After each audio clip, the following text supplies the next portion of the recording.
Hey everyone, welcome back to TopherDrives and welcome to the 2026 edition of driving every car in my collection. It seems like just yesterday I was showing you guys my 100,000 subscriber plaque. We were in Ipsy, we drove every single car, and believe it or not, that was over a year ago. That was May of 2025. It's now August of 2026 when this is being filmed, and well, I still absolutely adore my 100,000 subscriber plaque, and I seriously can't believe that the channel ever got to this point. I cannot believe that I get to share all of these cars with you multiple times a week and we get to have all of this fun together. And well, this was and still is a huge achievement for me. But as you can see from the title and from the shot right now, we've got another achievement to share with you. I've prefaced in a few prior videos that Emily and I moved, and well, with the house came this 1,850 square foot pole barn with heated floors that now houses my entire car collection, minus the 86 420 SEL because it leaks lots of fluids and I don't want to ruin my floor. But this is just teenage me's biggest dream, and you know, most of this is because of you guys. So I want to right off the bat thank you so much for supporting the channel and making this my reality. Now, similar to last year's video, we're gonna give you updates on every single car. We'll go for a drive, refresh your memories. You know, some of these cars haven't been on the channel in a while. The Lexus IS-300, I don't think that's been on the channel since the last driving every car in my collection video. Same with the Cayman S.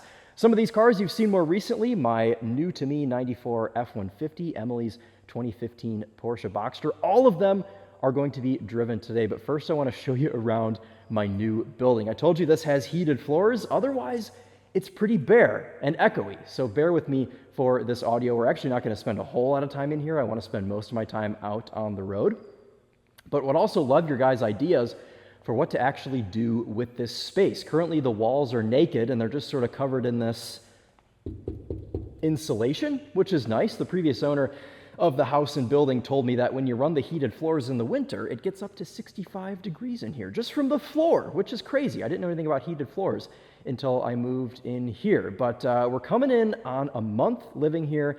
It still hasn't really set in for me yet. Like, this is insane to walk out and have my coffee and look at my entire car collection, like just madness. So thank you guys all again. Oh, I've also got a basketball hoop. Check that out. You know, I figure maybe pull all the cars out and have the boys over and play some basketball, but whatever. We're gonna start with the F-150, then we're gonna drive both Porsches. We're going to revisit the Honda Civic Hybrid. Then we're gonna get to my two legacy cars, which I have owned for the longest. My 2009 Chevy Cobalt SS that I got in 2012. This is my first car. And then my 2003 Lexus IS-300 that I bought in 2016, right before college, to take me through life, that new stage of life. And I have such a problem with hoarding cars because all of these sort of represent a different chapter in my life. I've owned many of them for longer than I even realize. So a couple of them are still on the chopping block, and keen-eye viewers will notice that there is a car missing. We said goodbye to the 98 Lexus GS 400 earlier this year, and it now lives in California with my good buddy Andrew. I met him through the car sale, but now we're buddies, and I'm actually going to see him next week for Monterey, so maybe I'll get to see the GS 400. But anyway, that one is gone. All the other ones remain, and there are two new faces. So hope you guys love the building. This is just so insane to me that this is mine, but there's a whole lot more coming for TopherDrives, and oh my goodness. All right, well, let's go ahead and get started. We're gonna do the walkarounds and the drives at a different location because, you know, as big and wonderful as this barn is, there's not really room to walk around each individual car. So we'll get in them, we'll start them, we'll pull them out, and then we'll go to a different spot and we'll go for a drive and give you updates on every single one. And we have to start with the M Roadster because it houses many keys in its driver's seat. I brought my whole tray out here and I need to get a better solution for actually holding all of these keys, but we are going to start with the 94 F-150. One of my favorite keys and one of my favorite door sounds in the collection. This is my second to oldest vehicle behind the 86 Mercedes, and I've just been enjoying driving this so much. I've been driving it all around my little small town because I love the small town vibes of this truck, and it's become a really good friend. So let's jump in, start it up, and talk about it. Oh, don't mind the Stetson. in here. That was used for a photo shoot that Emily and I just did, along with the photo shoot that you guys are seeing from the thumbnail of this video of driving every car in my collection. If you don't already, you should follow me on Instagram because you get a little sneak peek to everything before you see it on YouTube.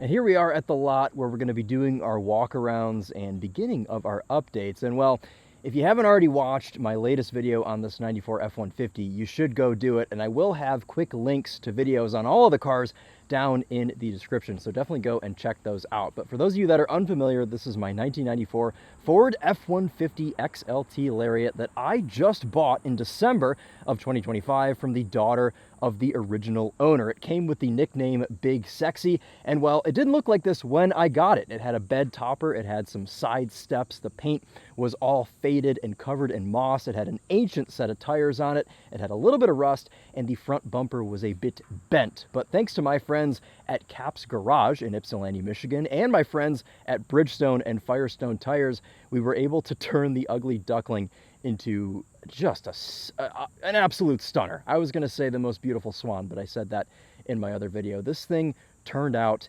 incredible. Like, there's literally nothing else I want to do to this truck except maybe put a front plate on it just to make it look a little bit more unique to me.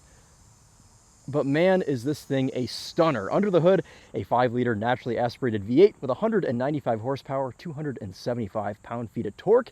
It's got a 4-speed automatic, and it is 2-wheel drive, so rear-wheel drive. We've got the 8-foot bed. As I mentioned, XLT Lariat. This, when new, was just over $20,000. It's finished in bright red and Oxford white two-tone with a ruby red cloth, or velour, if you'd like to say, interior. And man, you really couldn't beat 90s cloth. This is such a special spec. And I actually got a Marty report for this truck that I'll put up on the screen, and it is actually decently limited. It's one of like 200 or 300 in this spec. So pretty cool stuff.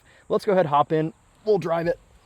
It's hard for me to keep things brief because I can just talk for hours about my cars, but I need to kind of hustle tonight as we are going to lose light eventually. So let's fire it up and go for a little drive down the road.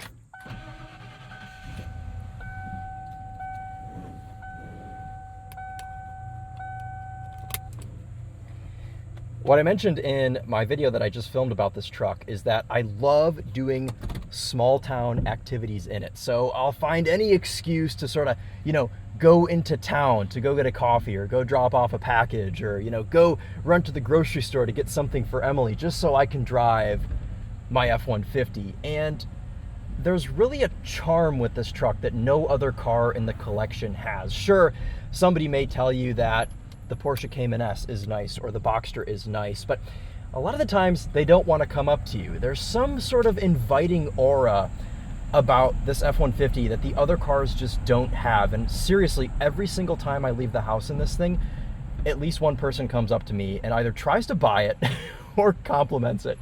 And it's just the coolest thing because I've never owned a vehicle like this before. I've never owned a pickup truck. This is my first one, and boy, did I pick a good one.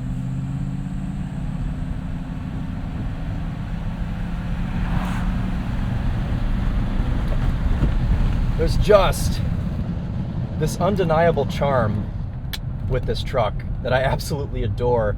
And it goes beyond, the aesthetic of the truck. It's also really good to drive. I've really been enjoying dailying this when I can. It's super comfortable, it's got a lot of torque, not a lot of horsepower, so everything comes on kind of low down. It's a very relaxed driving style in Big Sexy. And I love the 4-speed auto. I love that it never really revs over 2,000 RPM. It just kind of sits back and relaxes and does its thing. Also, I did figure out, or I noticed the other day, that the air conditioning stopped blowing cold. So we're surviving with just a vent at the moment, but that'll be next on the list for this truck. Get the AC fixed. It does still drip a little bit of oil. It had like a pretty catastrophic oil pan gasket leak when I got it. That has since been taken care of, but it does still drip a little bit. And then I want to find a front plate for it as well. Maybe I'll get a custom one made that says Big Sexy. Though I don't know if I want to be driving around with a plate that says Big Sexy on the front of the truck, even though it is the truck's name. I don't know. I don't want to like suggest anything to anybody. But overall thoughts on this truck in my 8 months of ownership. I've really only put a few hundred miles on it because it's been in the shop for a lot of that, getting restored. I absolutely adore it. And you know, I bought this truck with the intention of kind of keeping it for a season and then maybe moving on to another vehicle. But this thing has worked its way into my heart. I never want to sell it because I don't think I'll ever find another one like it that has the story that this truck has, and one that's this clean, that's single family owned. So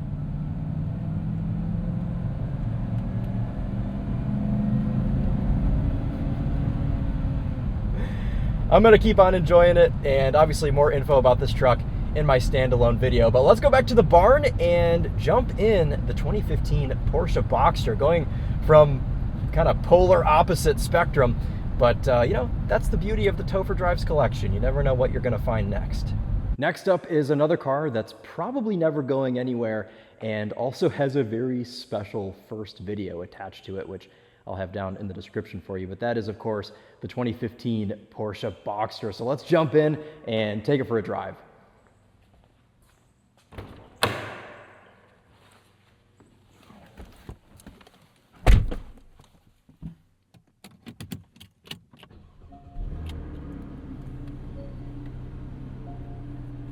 Most important thing to do as soon as you get in the Boxster, put the roof down.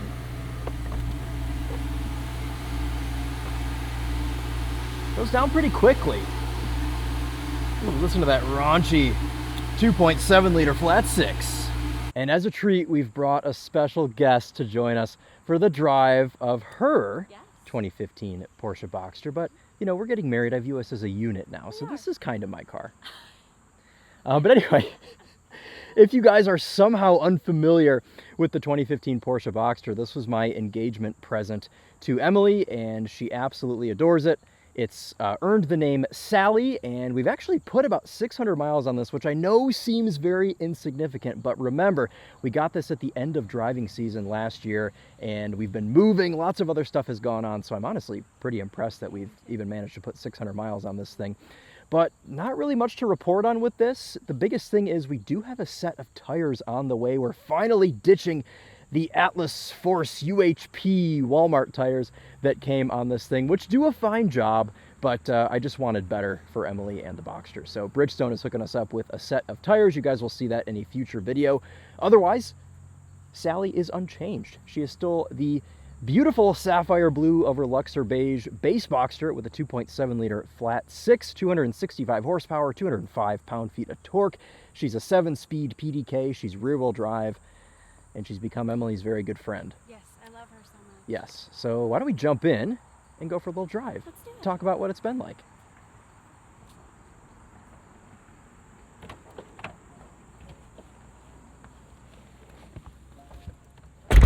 Left the key in the ignition, which is on the left, of course. I do love this key.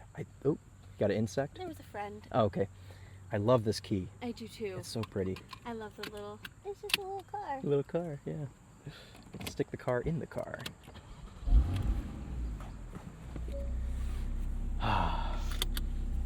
This car is amazing, and I say every time I drive it, it's my favorite car that we have. It's so good, just for being a base Boxster. Like, it's perfection. Porsche put some kind of special sauce in these 981s, and even in base form, they are just lovely.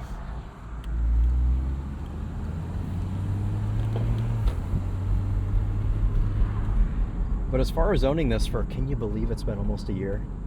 Yeah, We had this 11 months. That is insane. As far as our ownership over the last year,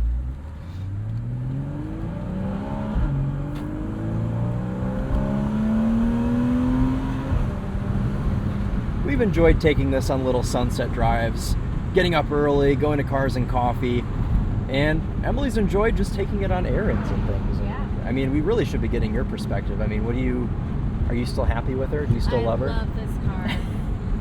It's so easy to drive, just so fun, so peaceful. I love when I'm driving and people are like, it's a girl driving. That always makes me laugh. And there's been a couple of times we've been out and like families with their little kids have been like, look, it's Sally. And like, that is just so cute to me. Because she special. earned the name Sally She did. separately from like the little kids recognizing Yeah. her, you know? I just think it's kind of cool. I was just saying in my F-150 that I was just driving before this that like it's one of those cars that has a very nice aura. You know, people will come up to you and they'll say nice things to you. This one, you know, people have their like preconceived notions and things with it being a Porsche, but you know, every now and then you do get a very pure interaction, which is fun. But I think above all else, we just adore the way this car drives. I love getting in, I love putting it in sport, I love pushing the shifter over to manual mode, using the paddle shifters that you get on the sport design steering wheel.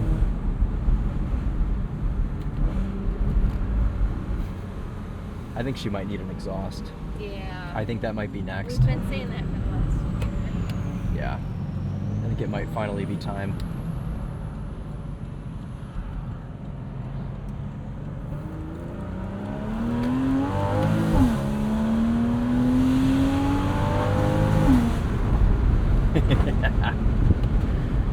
Just a 2.7, but she's mighty.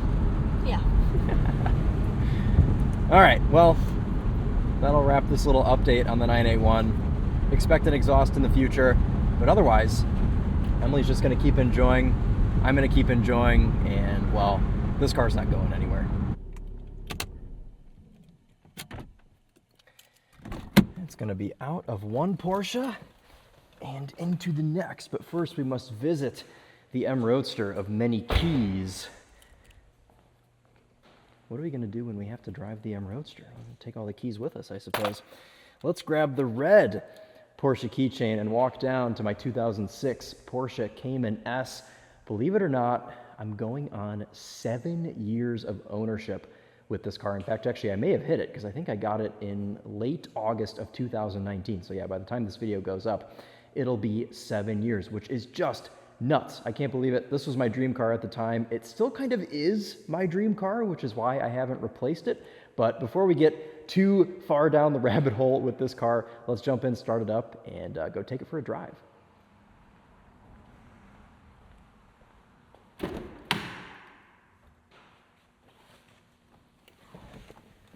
Oh, there's one thing I love about this Cayman S. It's the way it smells. There's something about these old Porsches. They just smell so good. Very rich leather. This really is what I consider to be my soul car. As I told you, we're going on 7 years of owning this thing, and quite embarrassingly, in those 7 years, I've only put about 3,000 miles on this car, and the majority of those were from when I was daily driving this at college my senior year. This was just an insane car to have at the time, and looking back, I now realize how insane it was. Though when I bought this in 2019, these Caymans were kind of at the bottom of their depreciation, which means what I paid for this car is about $15,000 less than what it's worth today. So I think I did okay back then, and I'm so happy to still have this in the collection. As far as other things coming for the 2006 Cayman S, we also have a new set of tires on the way for it from my good friends at Bridgestone. They treat me so well. You guys, if you ever need to get any tires, check out Bridgestone, check out Firestone. This is currently sitting on an ancient set of Michelin Pilot Super Sports from 2014, I think. Yes, 40th week of 2014. So they're a bit old, they're a bit hard, but they'll do okay for tonight. And actually, the brand new set of tires for this is currently sitting at Rennstedt, my buddy Sebastian's shop in Ann Arbor. So those are getting put on in a couple of weeks, and there'll be another standalone video with a more proper update. We have some friends in the background, maybe enjoyers of the Cayman. Hope they don't enjoy it too much to run in front of it. But anyway, let's go ahead and jump in, and we'll talk a little bit more about this thing. Just my ideal spec.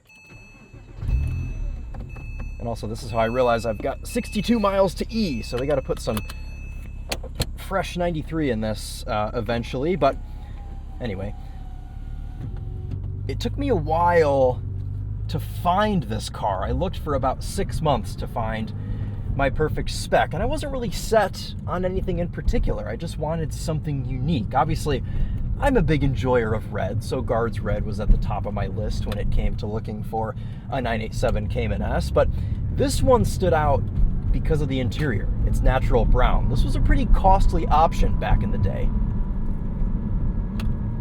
Most of these 987s that you see in Guards Red either have a sand beige interior or a black interior.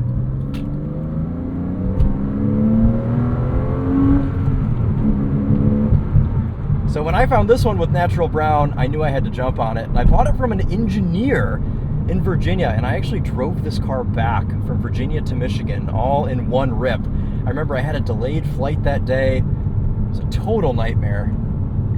But we made it back, and the car did a great job, and it's still doing great today, sitting at 36,306 miles. I bought this with, it was either 32 or 33,000 miles. So I've been doing my best to drive this when I can. And you know what? That's kind of what I'm so excited about at this new house with this 1,800 square foot pole barn, is that all the cars are now at home. Prior to this, Emily and I were living in a condo that only had a 2-car garage. So I had a spot for her car and a spot for the press car, and that was it. So all of the cars had to live off-site at that warehouse that I was renting in Ypsi. But now they're all at home. It means I can just walk out and drive whichever one I want, whenever I want. But yeah, the Cayman S, this car's not going anywhere. I said in the beginning, this is my soul car. It desperately needs a wash. The windshield is disgusting. Still trying to catch up from moving. If you've ever moved, you understand. It's just complete and utter chaos all the time. So, but moments like this make me happy.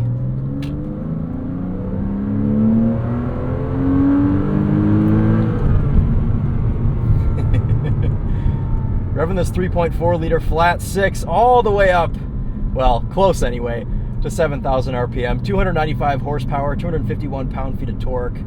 Obviously, we have the 6-speed gearbox. And I think my big resolution with this Cayman S this year and next year is just to drive it. So look for more videos on this car. Again, we'll have an update when we get the new tires. But with that, let's go jump into something a little bit less German and a little bit less red. And that is, of course, my 2004 Honda Civic Hybrid, a car that I kind of bought by accident, and we'll get into that. So let's jump in and get it down to the other location.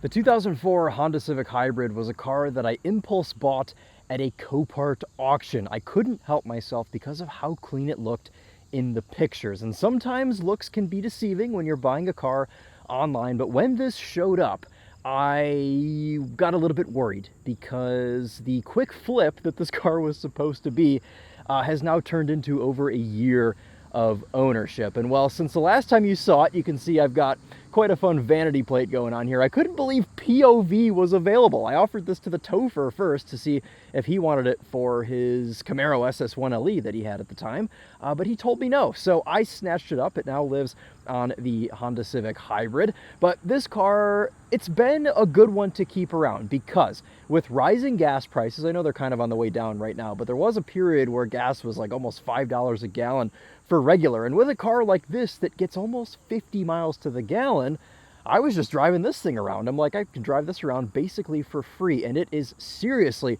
a cream puff. If you don't know the lore about this car, I bought it from Copart, like I said, but it had only spent about a year in Michigan before I got it. It was a California car its entire life with a single owner. It lived in, I think, Northern California, just south of San Francisco.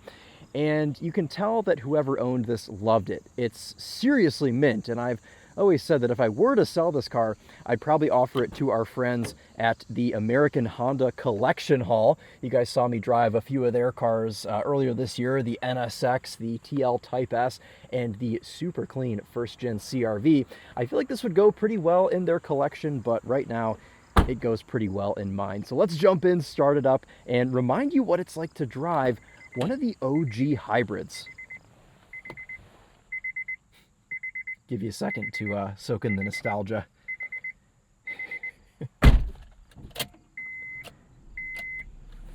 Love, love, love this gauge cluster. And excuse me, I was enjoying the crisp and frigid AC in this Civic Hybrid. I hope you guys can see this gauge cluster. The lighting might be a little bit weird right now. It might be flickering some, but very cool. You have the IMA integrated motor assist gauge over on the right because, of course, this is an hybrid. It has a 1.3 liter naturally aspirated 4-cylinder with a very small electric motor between the engine and the CVT. These were also available with a manual. Sadly, mine isn't. It's front-wheel drive. Combined power output in this, wait for it, 93 horsepower. And 105 pound-feet of torque. So, you know, it's not fast, but it'll get out of its own way. Not really. Sometimes I'm a little bit scared merging in this car because it is very slow. It weighs a little bit more than a normal 7th gen Civic, obviously, because it has that battery between the trunk and the back seat. But, you know, this is another, ooh, nice clean bubble F-150. This is another one of those cars that has just charmed me, and I didn't expect it to. You know, a lot of you in the comments agree with me that it's really cool to find just a very normal utilitarian civilian car like this that shouldn't have survived. And it's cool to have one that did. And I don't know that a nicer 2004 Honda Civic Hybrid is out there. So I'm thinking, if I sell this, then what? I can never find another one. Now, does it mean that this needs to be a staple in the collection? Probably not, and I don't know that this is a forever car, but I am really enjoying it for what it is, and it's a fun little thing, you know? It's plucky. I like just getting in this and going down to the shops. The CVT needs a service. I've already contacted my buddy at the Honda dealer. I know I've been saying that the last 2 videos that this needs to go and get a CVT service, but I am finally taking initiative on that and getting something set up. Otherwise, I think it would be really cool to do some kind of a period correct build on this and like lower it slightly, maybe do clear taillights, put some kind of an aftermarket wheel on a sticky tire and just be a little bit silly like Fast and Furious era. But then the other part of me wants to keep it completely bone stock because it's a survivor, it's pure, and I don't want to ruin it. So this is another one that may just kind of stay the way it is, but look for a standalone video on this car in probably sometime this year. I might wait till fall because I do want to get through some of my more immediate filming responsibilities first. But it's good. The Civic Hybrid, it's hanging in there. On this tank, I've done 245 miles. It's done 38.9 mpg, and a lot of that was with my buddy Sean borrowing this car. He was in town for my bachelor party. He needed some wheels, so I so graciously lent him my Honda Civic, and he was a doubter. He was a big doubter of this car until he drove it. And I'll put his Snapchat up on the screen right now of him saying, like, okay, the Civic is pretty mint or something like that. He used to say, why do you keep that Civic around? And then he actually took it out and ran some errands in it, and he was like, okay, I understand. And that's kind of the way this car is, you know? It's like the nerdy kid in class that helped you with the answers. He didn't care that you cheated off of his test, you know? He wasn't going to tattle on you. That is this car. And I think for that, it's going to stay around. Also, Emily likes it. So, I mean, that is a reason enough in itself to keep it. So, let's take this back to the garage and drive what is my first ever car, the 2009 Chevrolet Cobalt SS. And now that we've driven the Honda Civic Hybrid, I've got Big Sexy pulled back inside. And it's what I love so much about this building and the way that I've got these cars arranged. It means that on a moment's notice, I can essentially get anything out. Currently, just one car is blocked in, but having all this empty space, I've tried to arrange this like my garage in Grand Theft Auto 5, except that's a little bit wider and they're kind of coming at both angles. But anyway, out of the little blue front-wheel drive compact and into the red two-door front-wheel drive hot compact, let's jump in the 2009 Chevy Cobalt SS, my first ever car, and we'll take this one out, we'll give you some lore, and we'll give you some updates. I've already walked over to the M Roadster of many keys and grabbed the key which still has my old little detacher from before this got its ignition key recall done. I just think it's fun to keep this on here because it's like a little bit of the car's heritage, a little bit of history.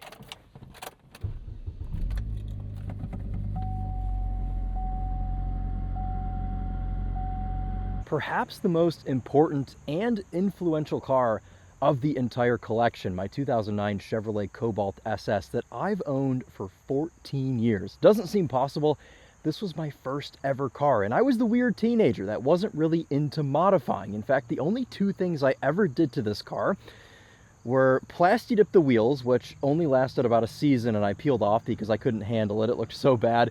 And a K&N Typhoon cold air intake, which is still on it, and I approve of my teenage self for doing that modification because it gives lots of cool boost noises. Of course, this has the 2-liter iykyk turbocharged 4-cylinder engine with 260 horsepower, 260 pound-feet of torque. It's got a 5-speed manual gearbox, and it is front-wheel drive. This car taught me a lot. I went through a lot of life events with this car. This car took me to high school. It took me to all the different high school things, homecoming, prom, all the stuff. I had this car at college. I have it now. It's seen me through every chapter of my driving adulthood, and I'm so excited to share this with you again tonight, and obviously thrilled to still have it in the collection. This car is never going anywhere. It's very dear to my heart. I absolutely adore it. And hey, where else am I going to find a turbocharged Cobalt SS that only has 57,252 miles on it? Let's fire it up and go drive it.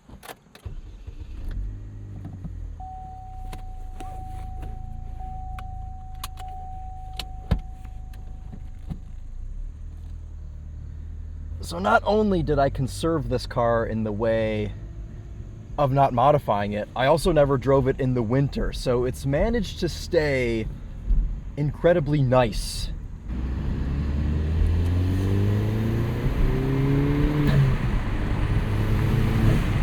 Please excuse my hideously dirty windshield in this car. Had to give you some boost noises with the windows down, but I think a lot of people regret selling their first cars. And I know a lot of it's situational. Not everyone has the means to hold on to their first ever car, but luckily I did. And my parents were nice enough to let me park it in their third garage spot for the longest time. And it was the way that I was able to keep this thing.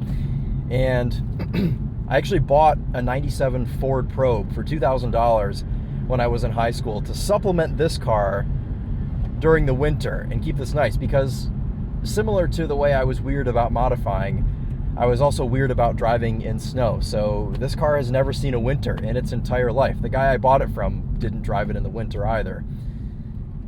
So it's been a very fortunate life for this car.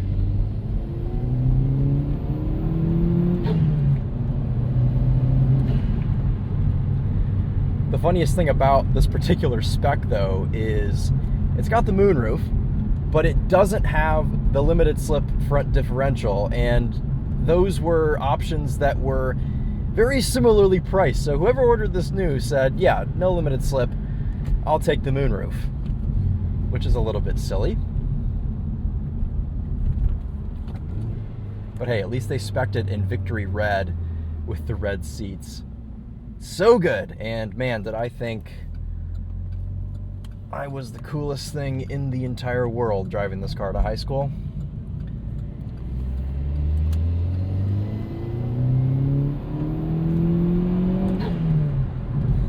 Doof.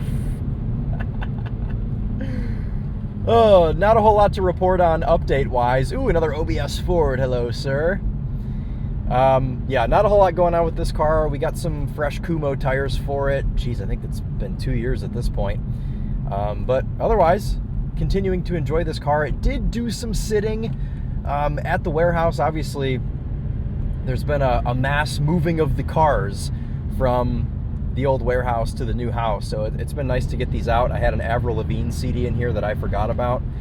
And I've just been trying to drive them whenever I can. I've gotten this one out a couple times, and it is just pure bliss. I love a hot compact.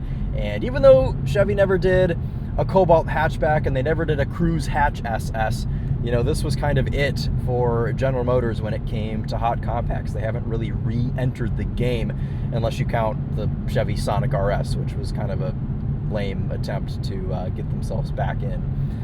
But maybe someday we'll see something else, but this was kind of the swan song. It held all kinds of Nürburgring records, and it was pretty untouchable on Car and Driver's lightning lap in 2008 when the turbocharged Cobalt SS came out. So just a cool thing to have, and I appreciate it more and more every year for its uniqueness. And it kind of has the same effect as that Honda Civic Hybrid, where it's just a really clean example of a car that otherwise would have never survived. So the Cobalt SS, don't expect to see this going anywhere.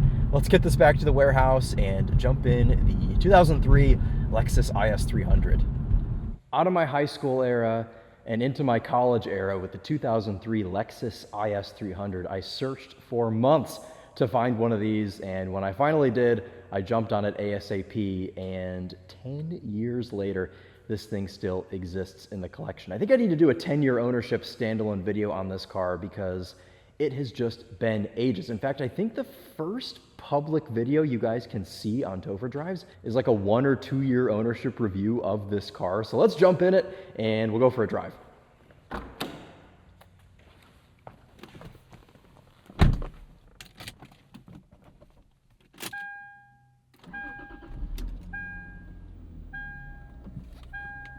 This car also represented a lot of firsts for me as an enthusiast. It was the first Japanese car I ever owned. It was the first rear-wheel drive car I ever owned, and it was the first sedan that I ever owned. So I packed this thing up literally to the ceiling and moved to college with the help of my parents in their like Ford Explorer or whatever they had at the time. But we had both cars full, moved into the dorm, moved into multiple different houses with this car. It seemed like I was moving around every year back then. But it got through it all with such solid reliability that I could never see myself selling it. And obviously it goes beyond that. This is a super rare car, a 5-speed manual Lexus IS-300. I've read things that say only about 5% of these were made with the manual transmission, of course, most of them being the 5-speed automatic. This one is finished in crystal white. There were two white colors. There was diamond white and crystal white. I want to say this is crystal white. It's been so long since I've read that bit of data. But somewhere along the line, somebody swapped in an entire interior from a sport design car, which means this is finished in a configuration that never actually existed from the Lexus factory. So we have the sport design leather, white, light beige interior. They also went ahead and put these sport design badges on the fenders, which I'm not a huge fan of. I may try and take those off someday, but they've been on there now in my ownership for 10 years. Who knows what's under them, and they're really not hurting anything. And it's not an up badge in the way that anyone really knows what the sport design is anyway. So this car has been a lovely friend to me. Up front, the 3-liter inline-6 2JZ, 215 horsepower, 218 pound-feet of torque. I told you it's got the 5-speed manual gearbox. It's rear-wheel drive, and this one has the limited slip differential. A true one-of-one spec, and my goodness, is it lovely.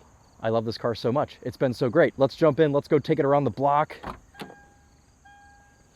I don't think there are really any updates with this car either.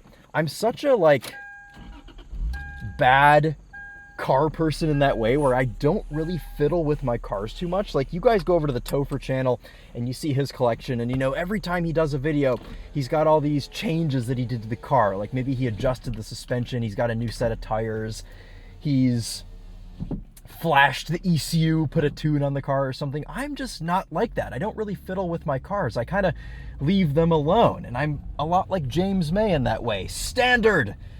Keep it standard. But, this car does have a couple of modifications, many of which I bought it with. It's got a Ralco short throw shifter on it, which I've never really been the biggest fan of, but I also hate the idea of unmodifying this and putting it back to a stock shifter. Maybe someday I'll try it, because this one can be annoying at times. But the previous owner also told me that when he did the clutch last, they did a lightweight flywheel. So the revs drop a little bit faster than the normal car would, or the stock car, I should say. And then in my ownership, I got this set of BBS wheels. Bridgestone hooked it up with a set of Potenza Sport tires. But that's it. Otherwise, it is standard. Standard 2JZ, standard exhaust.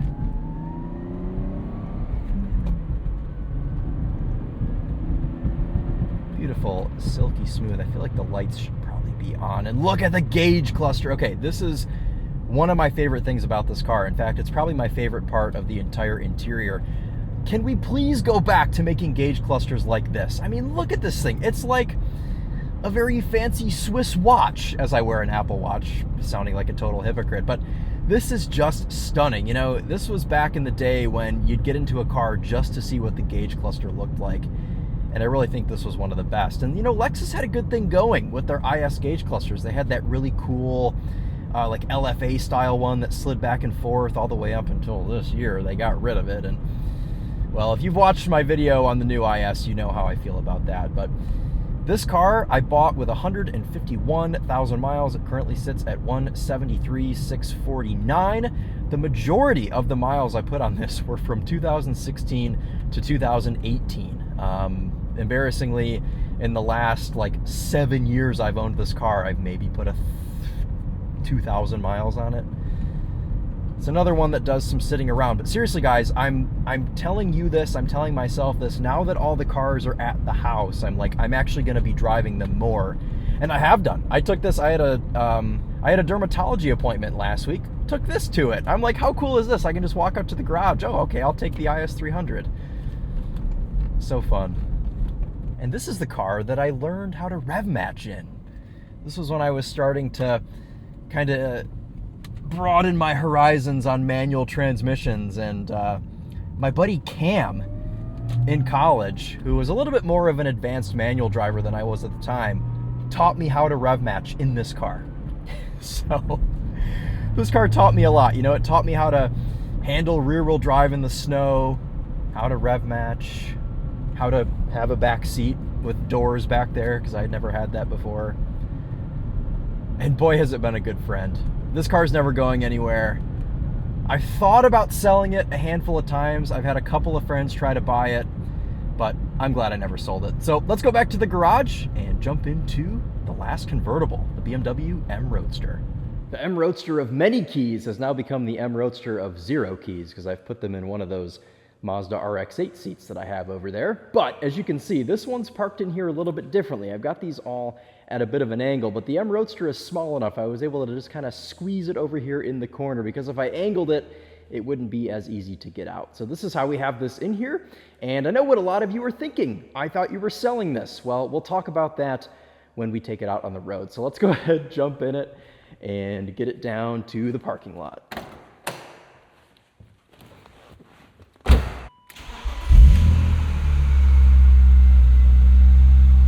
And as the sun dips behind the trees and we have this beautiful orange haze in the sky, we get to what I can only describe as the situationship of my car collection. This is my 1999 BMW M Roadster that I bought in 2022 as a flip. And as many cars that I buy as flips, it's still here. And I call it a situationship because every year, spring rolls around, I think, okay, I'm going to get the M Roadster sold. I'm going to list it up for sale. This is the year we get rid of this car. And then I go drive it and I say, I can't get rid of this car. It's excellent. It drives so well. However, this year I finally bit the bullet and I listed it for sale on my Instagram, and I reached out to a couple of people that had expressed interest in the past. And while I did actually get a lot of messages on this car, nobody was serious about it. So, well, I still have it, and if you're somebody that does want to buy it and you're serious, feel free to hit me up. You can DM me on Instagram. You can send me an email, TopherDrives@gmail.com. If you do want this car, it comes with the Tedward sticker that I have here on my little front quarter window. But all of that aside, if you don't know this car, as a refresher, it's got the S52 inline 6, about 240 horsepower, but this one makes more because it has some Dynon bits. It's got the Dynon intake, Dynon stage 1 tune, and a Dynon exhaust. So it sounds the business. It absolutely rips. I think it's the fastest car that I own. But I think what scares people away with this is it's a little bit imperfect. You know, the front bumper needs to be resprayed. The wheels are peeling a little bit. I mean, the whole thing could probably use a paint correction.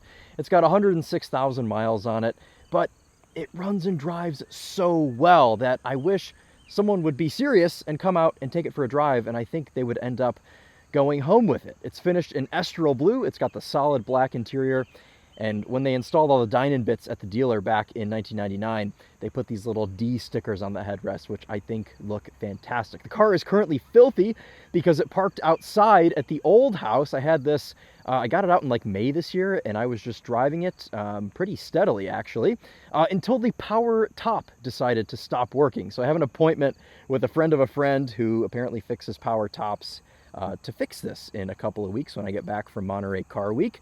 But anyway, let's hop in the situationship. We'll take it down the road and we'll talk about it a little bit.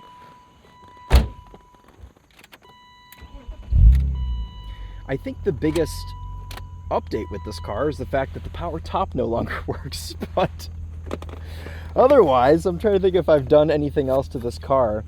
I mean, I've done a lot to it in my ownership. I got the driver's seat reupholstered. Bridgestone, big shocker, Bridgestone hooked it up with a set of Potenza Sports, my favorite tire. And what else did we do? The power steering reservoir like exploded one day, so we put a new one of those in it. This was like 3 years ago. You guys have owned this thing for 4 years. 4 years I've had this car. I put like, how many miles are on it? 106, 444. I bought it with, I think 104? I don't know. I haven't kept track of anything really with this one. I just get in it and go rip it when I'm feeling like driving something spiritedly. You know, since this car is cosmetically imperfect, it means that you don't feel bad driving it. You know, it's got its bumps and bruises. It's got 106,000 miles on it. Both auto up windows work. Check that out. So, you know, that's kind of part of the charm of this car for me. It's a very fun enthusiast sports car that rips. Ready?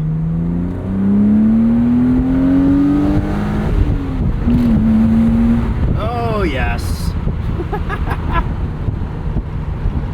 Oh, driving all these manual cars back to back has got my brain so confused. I'm like, have to remember how to drive, what is it, 6 different, or how many manual cars do I have? Cayman S, this, IS-300, Cobalt.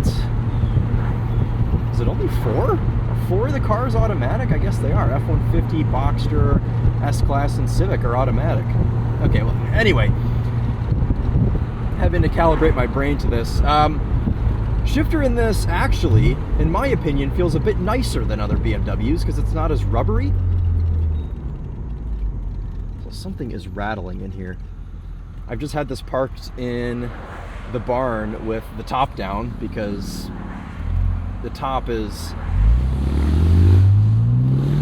cheers Haas, the top is a bit of a pain to put up and down, which is so stupid that they even put a power top in this car anyway, because regular Z3s, a lot of them anyway, just have a manual top. Like, this car is not big and luxurious enough to warrant having a power top, so I don't know what they were thinking in Munich and South Carolina back at the time, but anyway. My dad and I have talked about swapping cars and him giving me his Focus RS for the summer, but with this thing having its top issue, I don't know, we'll see if he's still willing in a couple of weeks when we have a fixed top.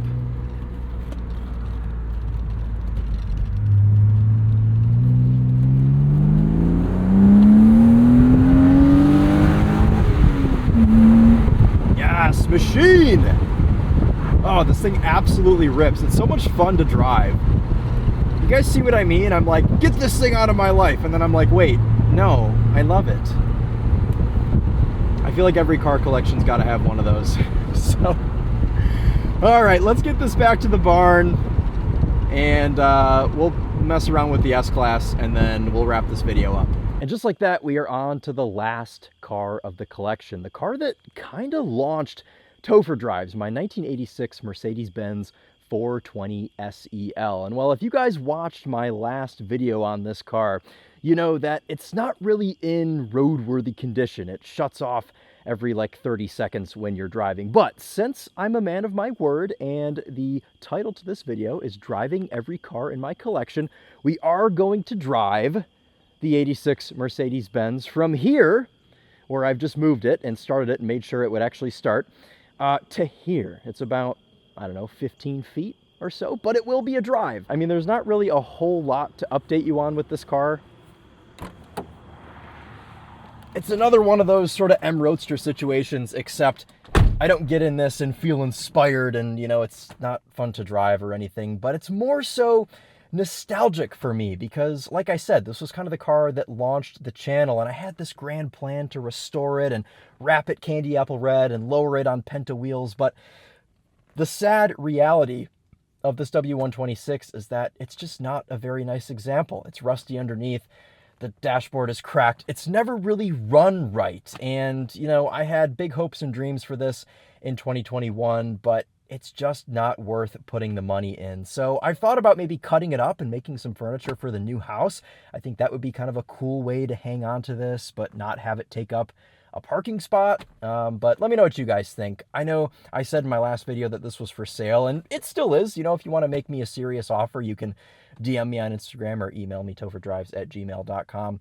If you want to save this thing, I'm kind of leaning towards cutting it up. So if you want to save it, then, you know, by all means, you can give it a new life. But anyway, let's start it up and go for a drive up to the door.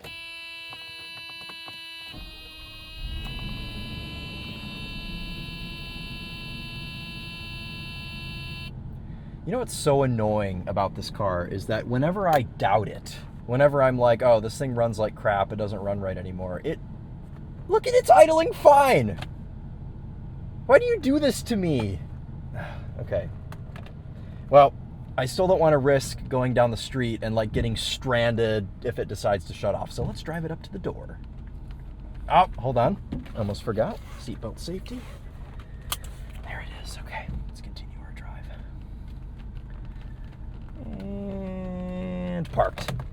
Okay, that was our, turn the lights back off.